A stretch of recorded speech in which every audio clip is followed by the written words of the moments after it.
I think young people want the challenge of being called to something more than just mediocrity.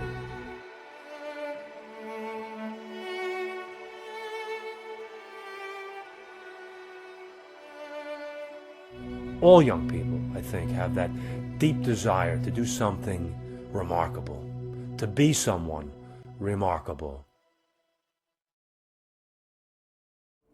What got me started coming home to the ancestral faith? I had a vision of sorts where who I believe was Odin was showing me a path. As I studied history and my own roots, I felt a deeper calling, something that had always been there. The stories of our gods and heroes spoke to me. It awakened a spark within my spirit and revealed a path home. I came to understand that this journey is not just about worshiping the past, but about living in alignment with the traditions set forth by my ancestors. When I first found out about this faith, I met a person who was worshiping these gods. And at the time, this was in the 90s, I really didn't know what to make of it. I'd never heard of this before, had no idea that people were still worshiping these gods. And so I got to a point where I started to investigate it and learn more about it and try to understand more about it. And then as I grew in my knowledge of it, I started to appreciate it more and value it and started to see it as something that belonged to us. It was a part of us. It was who we are. And then as I delved further into it, I continued to grow in it and learn from people and learn from literature and sort of set us on the path to where we are today. And it was, it was familiar. It felt like something that should be who I am. It felt like something that should be a part of my family and my culture and where I come from. And since then, following the lore and the law of this and trying to maintain good standards and trying to establish an ethic for myself has made me a better person, has made me a better parent, has made me a better husband. And I truly feel that. I mean, I grew up without this. And then as I grew into it, I developed my own beliefs and my own understanding of the entire belief system.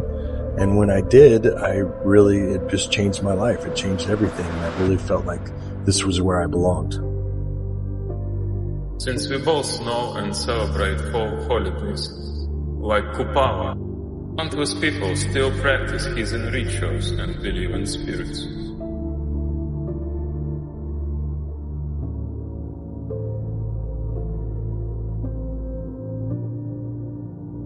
Turning to our ancestral path connects us to something deeper, our history, our traditions, and the wisdom of those who came before us. It aligns with who we are, rather than forcing us into a worldview that was never meant for us. Family is at the core of this. Our ancestors are not just distant names, but a living part of our legacy. Honoring them isn't just about the past. It's about carrying the spirit forward in our lives and ensuring our traditions thrive for future generations. Coming home to ancestral faith is something that I can honestly say, from the bottom of my heart, is for the greater good of us all. For me, coming home ended the ever-common experience of being desperately lost in this day and age. It undeniably ignited the spark that had always existed within me. There is pure enrichment in knowing the truth that we do have culture. And the fact that our faith is so ancient and life-affirming is enough to inspire anyone to action in this life. It showed me how to face pain, difficulty, and the unknown head-on and with bravery, and to embrace my path of fate with grace. The gods and the ancestors provide me with the utmost of kinship and belonging. This is the natural way, the folk faith. I don't think people recognize how ancient these faiths are. They're so ancient, they're ingrained in our blood, ingrained in who we are. My name is Odinets, and I've been pagan for almost 20 years, practicing and teaching ancestral faith. It's hard to say when exactly one becomes a pagan, since there's usually a period of research before practice. In my case, it took some time, but eventually I had my first ritual in mid-teens. It took place on a beautiful ancient hill. The pagan flame will long persist, It's not superstitious or supernatural to be a pagan. It's natural. Great irony of our time with social media, we're more connected to more people than ever before, but at the same time we're also the loneliest that we've ever been before. Men and women folk are hearing the call to come back home. There's a grand pagan revival happening right now.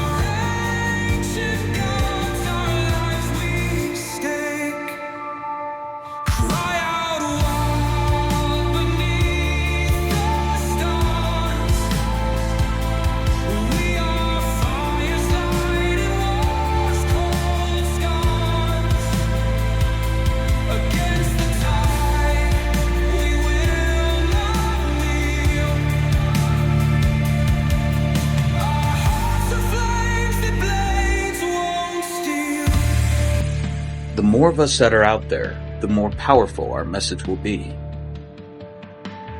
This is also a time for heroes and heroines because you can't have a great hero without a great adversary. And we need heroes to show that we have a past worth preserving, a present worth pursuing, and a future worth forging.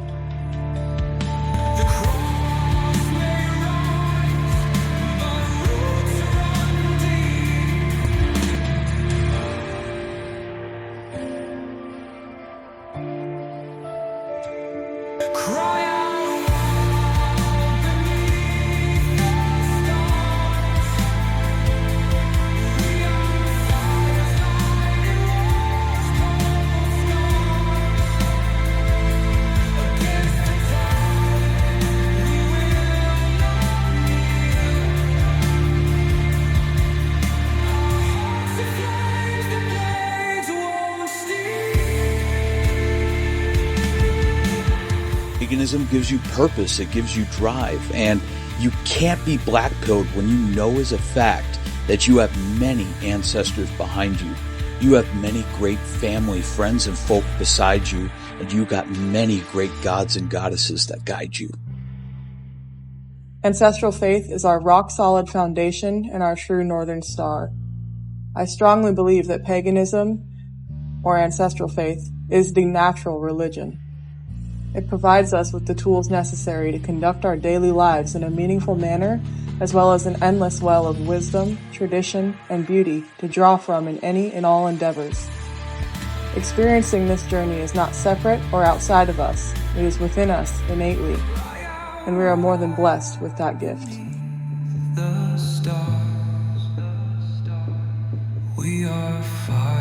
The future is folkish, and our revival is not just inevitable, it has already happened. We will not kneel.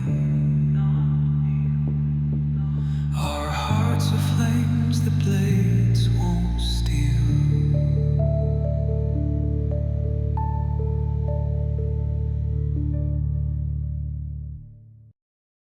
So people will ask me, when did you convert to paganism?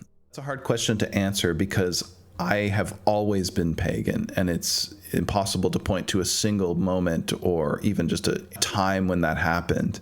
When I was a kid, I loved Greek myths. I loved the old myths. I loved even Bible stories. I loved ancient stuff. I loved supernatural stuff. When I was a little bit older, as you know, is typical of my generation, I became an atheist. But also sort of at the same time, I discovered the Lord of the Rings and the deep sort of Germanic resonances in that cycle of stories, even though I didn't know it was Germanic at the time.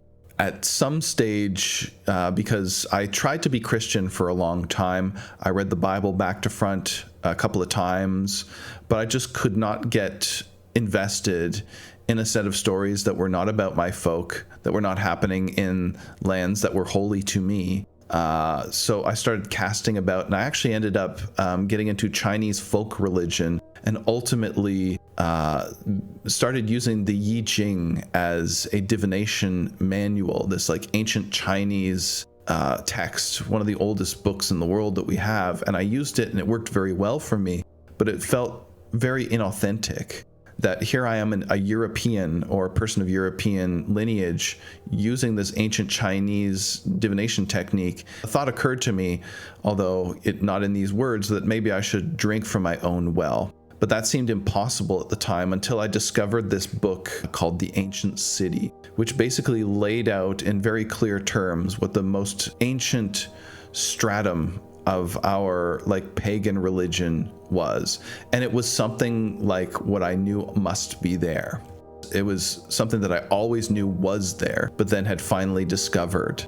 Also at the same time, I was getting into, I had a few crises in my life, basically, where I prayed to the gods and they answered the call in a way that was quite unambiguous, so I couldn't deny that the gods exist. And also as a sort of final step, I discovered the Havamal. At one point I was searching on Google Images and I came across an image of a man hanging from a tree, and it had the famous line from Havamal, "I wot that I hung from the wind-tossed tree 9 all nights," and so on. That whole stanza transported me. It seemed like coming from somewhere of true and complete outsideness. Like I had a direct connection between myself and the High One, and it was unbelievable. So that was undeniable. And that's really what it was like getting into ancestral faith for me. I've always felt the gods heavy about me. I've always felt that there is something, for lack of a better term, spiritual dark matter that was invisible and only became visible when I really discovered the ancestor cult. And then from there, all of the, our Germanic corpus, rediscovering Greek myth and all of these things. And it really did change my life for the better, because it gave me strength when I needed strength, when we all needed strength, right about the time that COVID was happening, maybe a little before that. But it was bound up with also what I regard as a religious imperative to build Imperium Press and revive these ideas and revive the Western canon and revive all of these things. That's a religious imperative for me. And while everybody was floundering and had no purpose and didn't know whether they were coming or going, as everybody was in lockdown and didn't know whether they would ever go out, I was working on something that gave me true purpose. People are coming home to it. People are coming home to ancestral faith because the gods will it, right? We're doing it, but it's mostly them that's doing it. And I'm extremely white-pilled. Even though the culture today is degenerating, all of this dross is being cleared away. There's a great purge that's been happening. It's a painful but also healthy thing, even amid the cultural degeneracy and decay. I think that can be explained very simply. If you just suppose for a moment that all of your ancestors going all the way back forever are hungry ghosts, the near totality of people who have ever lived are these phantoms that are haunting the world and angry about what's happening, about them being forgotten. And to me, this explains a lot about the way the world is. And just for a moment here, consider that you could fix that. All your ancestors are suffering unspeakably, and it would not take much for you to set that to rights. And this is what's driving the revival of ancestral faith. It's exhilarating to watch, and I can't wait to see how it continues to unfold in the next generation or two. And when I'm gone, to look on from the other side and to watch it continue to revive. It's unbelievable, and we're living in maybe the best of all times because we can watch that, and now it's clear that it's happening. So yeah, that's my statement basically on ancestral faith. So I think the only question is, what are you waiting for?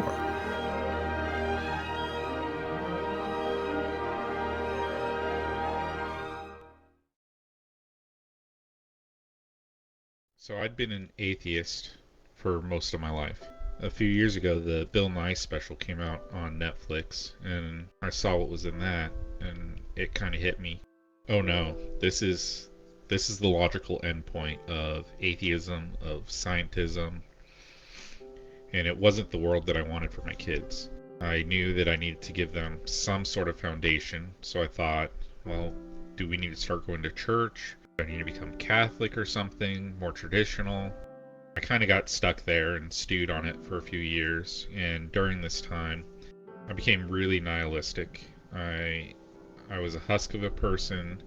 I wasn't the father I should have been. I wasn't the husband I should have been. I eventually snapped myself out of that and thought, okay, I need to find a foundation, a tradition for my kids. But when I went to go look and find the Western canon, find books for it, as soon as you open the books, there's apologies for us being who we are and apologies for our history. And I didn't want to read books that were framed in that way. So I looked to older books. Eventually I found them. I read Mike's mission statement in there, and I thought, okay, these are the types of books I want to read. This is at least framed where we're not bad.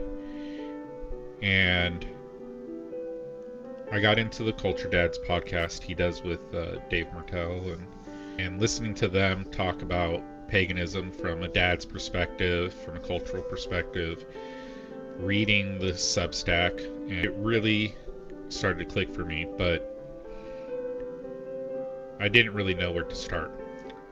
And around Christmas, I asked for some recommendations. I wanted to buy a bunch of books from Imperium Press. Mike gave his recommendations, and he also said that the Poetic Edda was a must-buy. So I went ahead and I bought it. I started reading it, and around May, my wife was going back home to visit her family. She left on a kind of a stormy night, and the pilot had already told them that, we're going to be going into a headwind, we might be arriving a little late. I went ahead and lit a candle and asking for my family to be safe in their travels and make it to their destination successfully.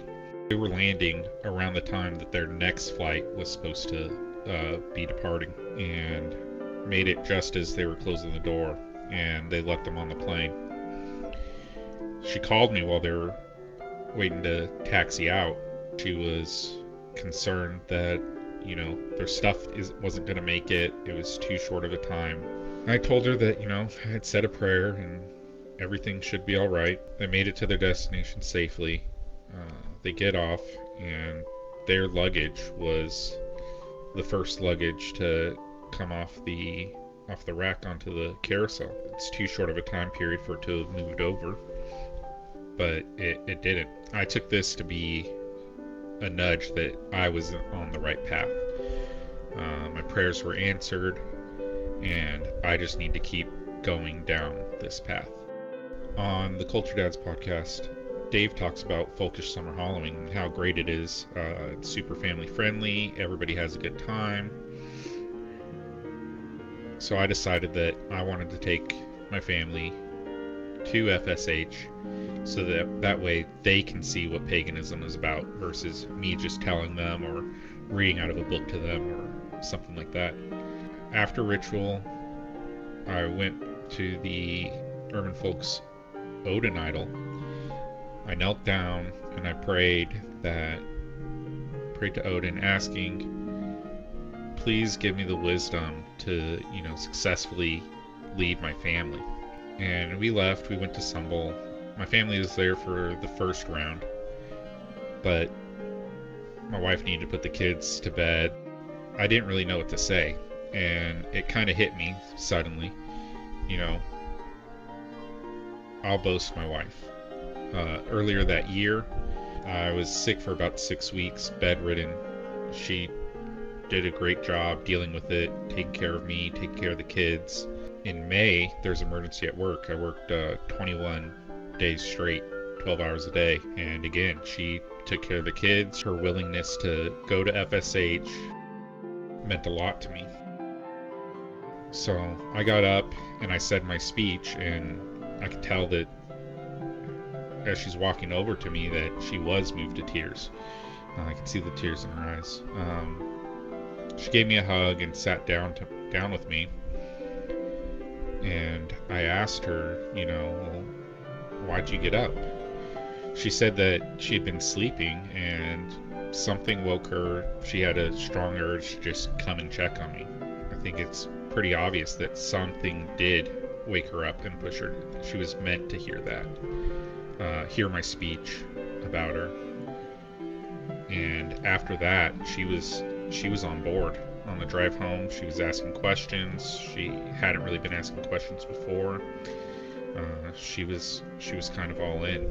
I think all these signs, all these little nudges, being able to be the father and husband that I can be,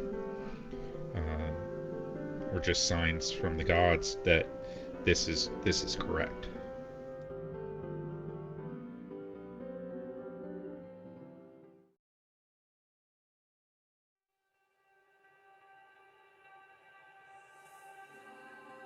I would have to say that the faith found me more than the other way around.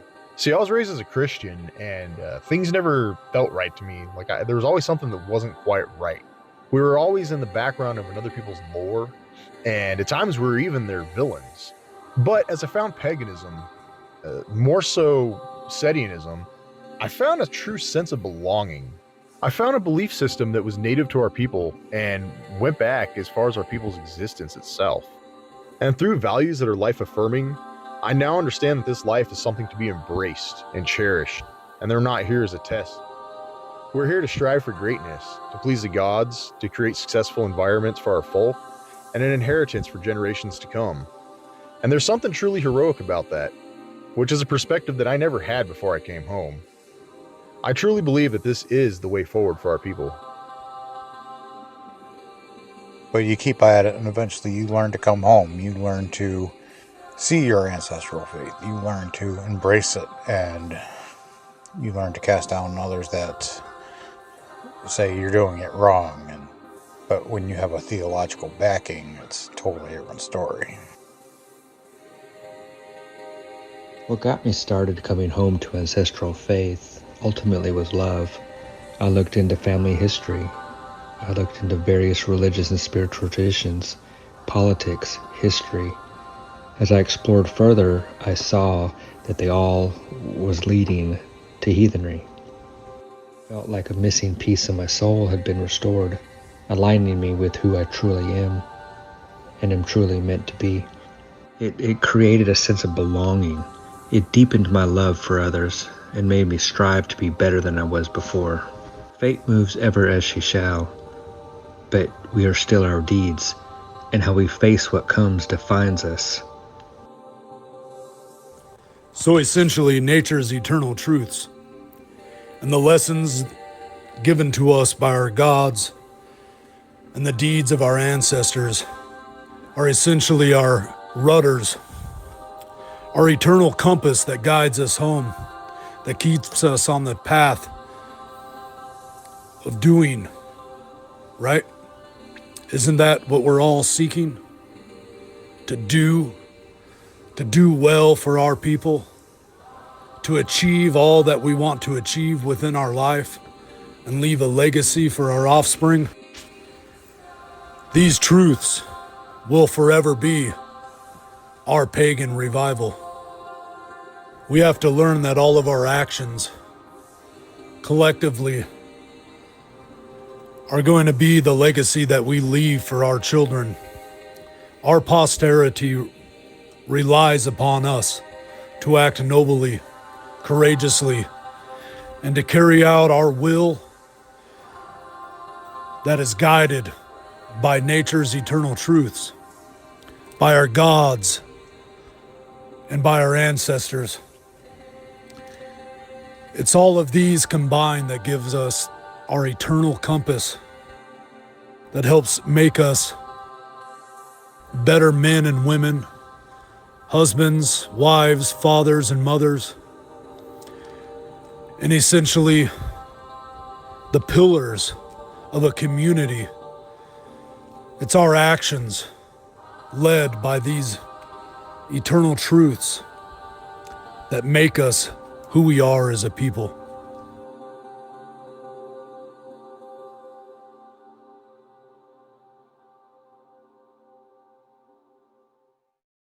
What I would tell people who are hearing the call from our gods and goddesses to come home to our ancestral faith, the first is to figure out who you are.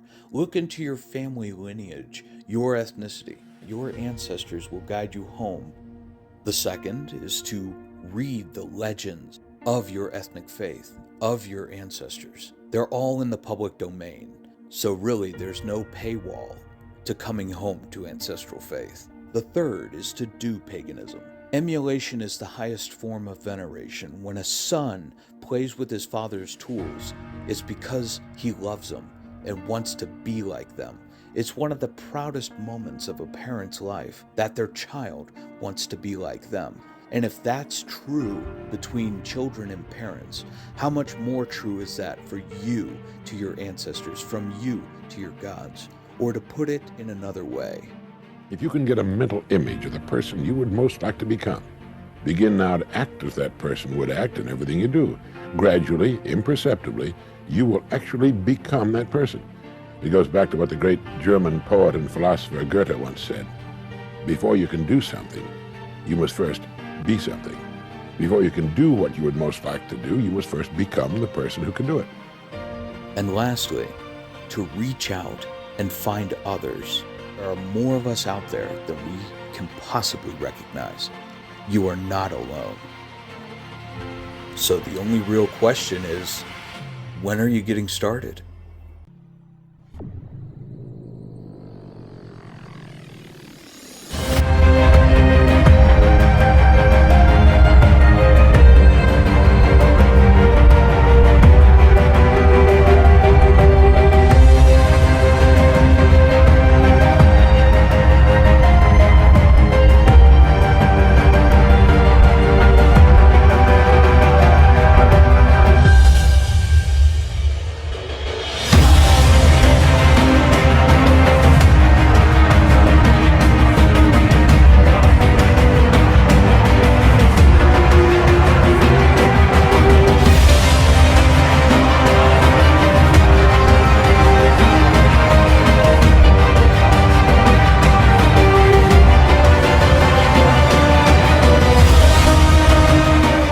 Ancestral faith is very much like a phoenix. From the ashes, it takes flight and rises once again. And so will you.